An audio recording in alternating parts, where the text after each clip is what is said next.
Voltaire, Candide, chapitre 6e. Comment on fit un bel auto-da-fé pour empêcher les tremblements de terre et comment Candide fut fessé. Après le tremblement de terre qui avait détruit les 3/4 de Lisbonne, les sages du pays n'avaient pas trouvé un moyen plus efficace pour prévenir une ruine totale que de donner au peuple un bel auto-da-fé.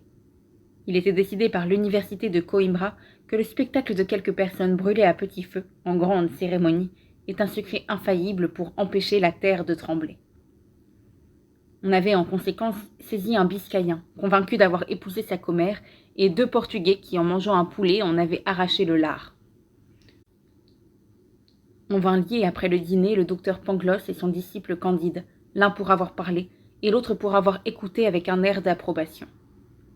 Tous deux furent menés séparément dans des appartements d'une extrême fraîcheur, dans lesquels on n'était jamais incommodé du soleil. 8 jours après, ils furent tous deux revêtus d'un San Benito, et on orna leurs têtes de mitres de papier. La mitre et le San Benito de Candide étaient peints de flammes renversées et de diables qui n'avaient ni queue ni griffes. Mais les diables de Pangloss portaient griffes et queue, et les flammes étaient droites. Ils marchèrent en procession ainsi vêtus, et entendirent un sermon très pathétique, suivi d'une belle musique en faux bourdon. Candide fut fessé en cadence pendant qu'on chantait. Le Biscayen et les 2 hommes qui n'avaient point voulu manger de lard furent brûlés, et Pangloss fut pendu, quoique ce ne soit pas la coutume. Le même jour, la terre trembla de nouveau avec un fracas épouvantable. Candide, épouvanté, interdit, éperdu, tout sanglant, tout palpitant, se disait à lui-même « Si c'est ici le meilleur des mondes possibles, que sont donc les autres ? Passe encore si je n'étais que fessé. Je l'ai été chez les Bulgares.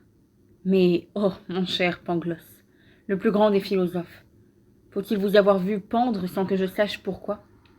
Oh, mon cher Anabaptiste, le meilleur des hommes, faut-il que vous ayez été noyé dans le port ? Oh, mademoiselle Cunégonde, la perle des filles, faut-il qu'on vous ait fendu le ventre ? Il s'en retournait, se soutenant à peine, prêché, fessé, absous et béni, lorsqu'une vieille l'aborda et lui dit « Mon fils, prenez courage, suivez-moi. »